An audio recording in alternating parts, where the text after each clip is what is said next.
So welcome back. It's been a hot minute since I've seen you guys, but it is that time of the month again where we go over our monthly roundup of how everything's been going and what I've done the previous month. And we just finished up month 5, which, is kind of insane. Everyone says time flies when you're having fun, but apparently it also flies when you're stressed out of your mind and you worry about money all the time. But that's beside the point. So without further ado, let's crack into the video.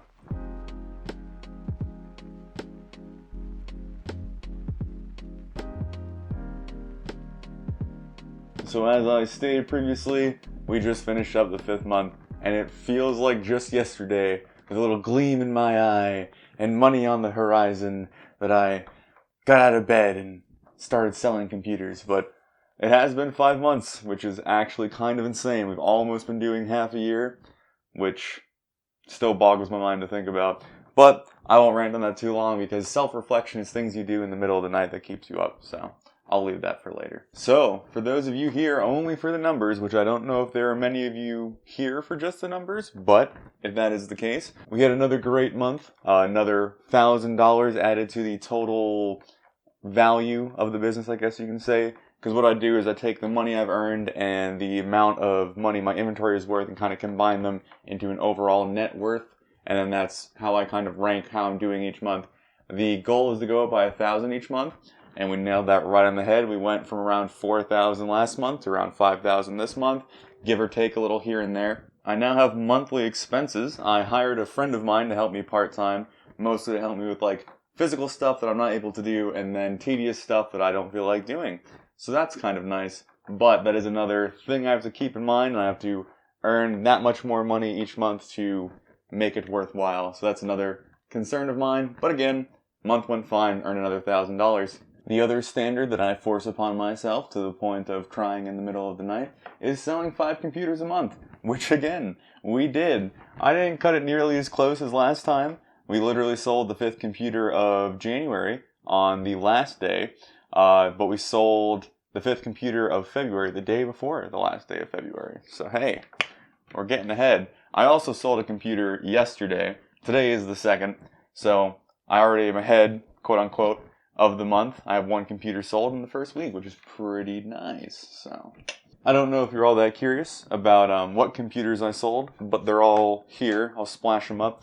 I'll also probably show what I earned on each one, because a lot of people have questions about how much I make per flip, and it varies all depending on how cheap I can get the parts, what the computer is, how much of a demand it is, what case it's in. There's a lot of variables that go into it. But I'll show that for you so you have some idea. And then along with just showing you the computers I sold and talking about all the money I've made, there is a graph that I think is probably the most visually representative of the business and how it's doing and what a normal month looks like.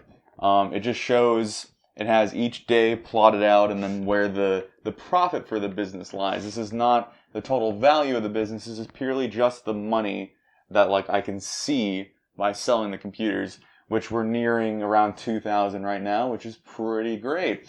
Of course, that doesn't mean I have $2,000 in my back pocket. It mostly means that I have made that money. Some of it's gone to living expenses and food and cameras and other things. So, I have some money to be buying stuff for the business, but it is the gross income since the beginning of the 6 months. So by all means, they're not $2,000 to kick around, but that's just how much the business has made in those 5 months. The other little number I like to point out and kind of meme myself on occasionally is the $18 a day I've been making.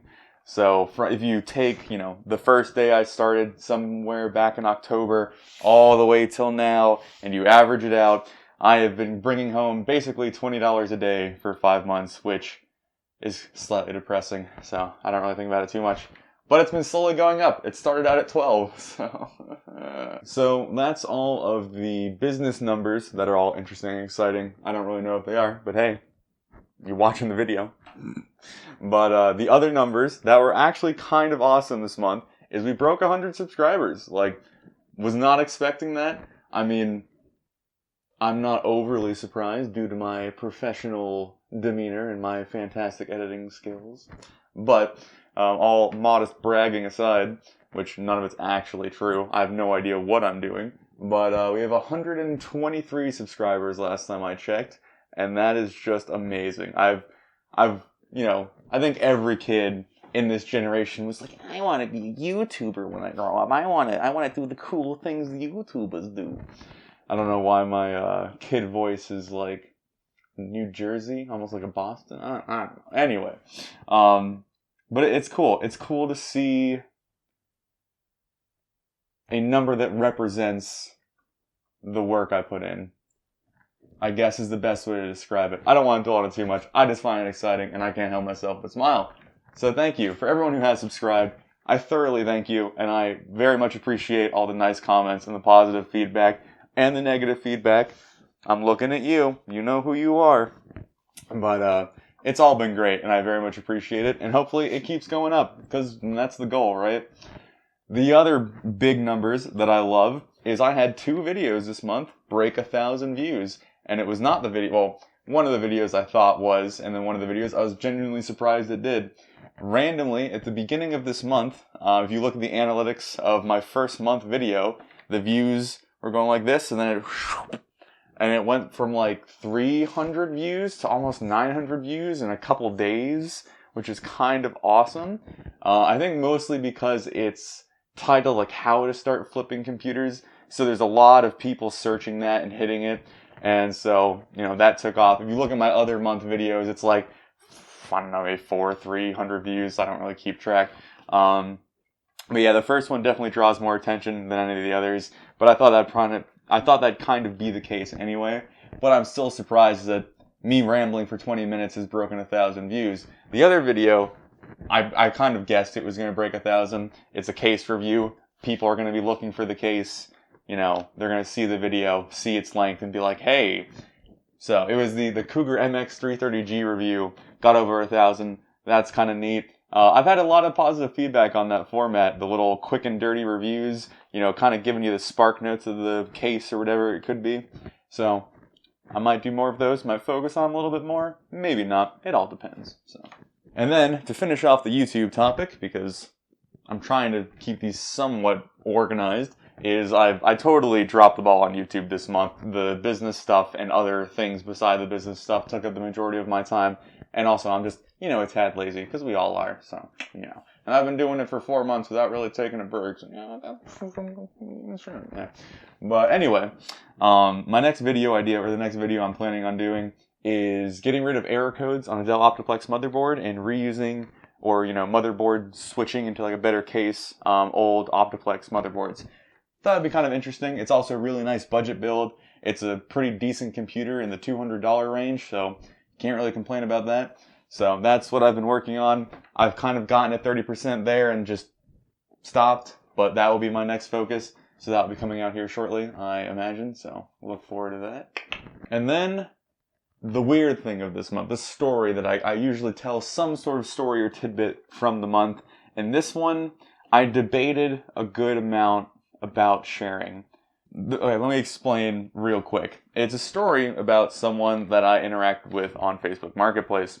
And I don't want to use the real name for obvious reasons, but you kind of lose a lot of the story if you can't see her real name and her pictures and the videos and the character that this person is. So I feel like it's almost disingenuous to share the story without that, but it's a crazy enough story that I think I'll share it anyway. And I'll try and spark notes it so it's not incredibly long, but it was a rather long story to begin with. I was selling a computer. I got a message saying someone wanted to buy it. Fairly normal stuff. I got some red flags though when I was like, do you know what you're buying? Do you have a keyboard? Do you need a Wi-Fi card? Like asking general questions that people that are first buying computers don't think about, and then I'll get the questions when I'm selling them the computer, and it's very obnoxious because then I have to take it back, put a Wi-Fi card in, Anyway, she just kept saying, yes, yes, yes, yeah, like no digging, she was just yes, okay, to literally everything. One word answers, very short, was throwing me off a little bit. We'll refer to this wonderful woman as Mrs. Katz, because I can't use her real name. But Mrs. Katz, who I don't try to slot my customers into stereotypes, but seem to be the last person on this planet that would buy a gaming computer. So there is a few things not adding up, but money's money. If someone wants to buy something, I am happy to sell them whatever I am selling. So I had my friend Chris come over, my employee, I guess I can refer to him as, because the computer was ridiculously heavy and cumbersome. I could not get it in the car myself. So I had him come over, and he threw it in the car, and he tagged along to me to go sell a computer. This is the first time he's done that, so apparently he's cursed. But we were told by Mrs. Katz that she worked at a restaurant down the road from where we were meeting, and she was getting off of work at 1 o'clock. So I said, let's meet at 2. So we head over there, and me and my employee Chris were talking about where we should eat afterwards, because we hadn't eaten that day, and we're like, why not go eat at the place that Mrs. Katz works? Not because she works there, but it was down the street. We both like the restaurant, so why not? So we go to the place we're supposed to meet, and I get out of the car, and we're sitting there, we're waiting. It's raining a little bit, so we're not all that excited to be sitting there and waiting, but we were 10 minutes early, so, again, pretty normal stuff. It comes time, 2 o'clock, that she should be there. Well, I think it was 2:30 actually, but it doesn't really matter. And I send a message, hey, are you on your way? And she doesn't read it. We wait 5 more minutes, 10 more minutes. Generally, if you make me wait more than 15 minutes and don't tell me that you're going to be late, I assume that you're not showing up and leave. So we're getting near the 15-minute mark, and I look at the phone, and I see she's read it, and I send her another message, and I'm like, hey, in case you can't find us, I'm in a wheelchair. It's pretty easy to spot me. That's my general message to most people, because again, it is hard to miss a man in a wheelchair. There's not a lot of us, especially not a lot of us sitting in parking lots with our trunk open, trying to sell computers. But I send that message, and I get the message popped back up. You can no longer reply to this conversation. Lo and behold, I learn that she has blocked me. Doesn't say why, never showed up. Nothing, just blocks me. Threw me for a loop. I feel like it would throw anybody for a loop. It's just such an odd chain of events. But we're like, okay, that's weird. Maybe she blocked me by accident. Maybe something. We weren't gonna cut it off quite yet, but we're like, fine, we'll go eat. We'll have lunch. We'll see if she messages. We'll hang around the area. So we go to the restaurant that she claims to got off of work at 1 o'clock at. And we're sitting there and we order, and our server's very nice. The restaurant's very empty. And so I didn't think it was all that intrusive to stop the waitress real quick and be like, hey, is there a Mrs. Katz that worked here today? She looks at me funny and she's like, Mrs. Katz? We've never had anyone work here named Mrs. Katz. And I was like, oh, well, that's odd, because, I was supposed to sell a computer to somebody today, and she said her name was Mrs. Katz, and she got off of work here at 1, and she never showed up, and she blocked me. So we were just curious. And, we all shrugged. We're like, oh, whatever. Maybe some college kid having fun, made a fake account. It happens. It happens. People do weird things for fun. Me and Chris return back to our lunch, and we're kind of ragging on Mrs. Katz a little bit, trying to figure out if she's a Russian spy or a college kid. Or Chris has pulled up her Facebook at this point and scrolled through it to see, if it was a fake account or whatnot. And as we're doing that, the fry cook from the back of the restaurant comes out and walks towards us. There's no one else in the restaurant, so he's obviously walking towards us. So he walks up and he says, "Are you looking for Mrs. Katz?" And I'm like, well, yes, I am looking for Mrs. Katz. And he's like, well, you're not the first. He then explains to us that there was another young gentleman, a college kid, who was trying to sell his Xbox a couple weeks ago, somewhere in that time frame. And the same thing had happened to him. Mrs. Katz claims she got off of work at 1. He came to meet her at 2 at the restaurant, showed up. She didn't show up. She blocked him. He went inside and asked if Mrs. Katz worked there, and nothing. So now this is the second, me and then the first guy, event in the same chain of events that has happened like this, and that is very peculiar, if you ask me. And it's also very peculiar that this middle-aged woman who seems to have no interest in video games is trying to buy an Xbox and a gaming PC. But it gets better. So with this information now, me and my friend Chris are just trying to find everything we can on Mrs. Katz. Admittedly, we got a little obsessed but mostly just because it was so hilarious, not for any ill intentions. We weren't trying to, like, attack this woman. We were more curious than anything. Just, we're baffled. Baffled is probably the best word to say. So we're digging through, and Mrs. Katz is a unique individual, and I will not share all that many details, but one of her normal activities throughout her days is tying her cat to her dresser with a piece of yarn so that it will not eat her pizza. Yeah. Yeah. So anyway, it gets more interesting. We kind of, laugh it off. We tell our other friend, and he's like, that's weird, normal stuff. Then my friend Chris gets a message from somebody because apparently Chris had accidentally liked one of Mrs. Katz's posts when scrolling through it, and he had the same thing happen to him, and he was trying to figure out who Mrs. Katz was, saw that my friend Chris had liked a post, and then messaged him.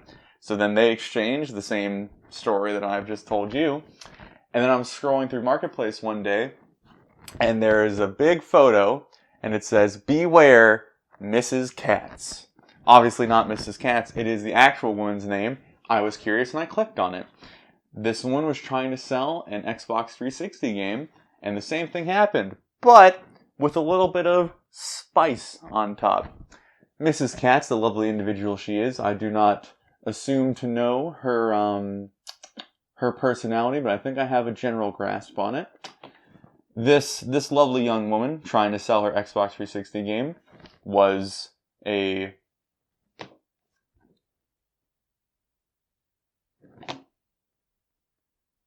member of the LGBTQ. Is that, I don't know if that's the political correct way of referring to it. She was a lesbian. I don't know if that's derogatory. I don't know. Anyway, she was. It was very obvious, profile picture, her and her girlfriend, normal stuff. Before Mrs. Katz blocked this lovely individual, she said some very derogatory things about her sexuality and her level of intelligence, and then blocked her. So Mrs. Katz seems to be an interesting individual, and I wish I could say it stopped there. But then the third friend that we had told about this, he was talking to a few other people, and apparently somebody mentioned to him that Mrs. Katz had done this same thing like 2 years ago.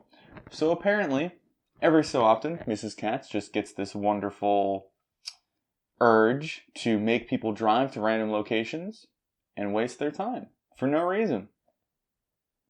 And it bothers me to no end, I'll be perfectly honest, because I don't know why. I wish I could sit down with Mrs. Katz and ask her why she does this. But that's the story of Mrs. Katz. That's about all that's interesting to share, or that I'm willing to share. It was an odd experience, and that was a good week or two of this month is kind of joking around about that with my friends. So, Mrs. Katz, we thank you. But with that story set aside, I'm going to try and wrap this video because I'm sure it's already too long and I have to edit this thing today. The last thing I wanted to mention is I'm planning for the 6-month roundup, so not this one, but obviously next month when I do the roundup, I want to do a little Q&A. It's the 6-month roundup. Thought it would be kind of appropriate. I have a bunch of questions from previous months that I've kind of saved up to do a Q&A with, but if you've had questions before or if you have questions now, feel free to comment them, email them to me, whatever form that you want to contact me with, and I will gladly answer any questions you have. It could be related to computer flipping, it could be related to the YouTube channel, it could be related to me myself. I don't particularly care. I just think it would be interesting to get some questions answered to help give the community some feedback, engagement.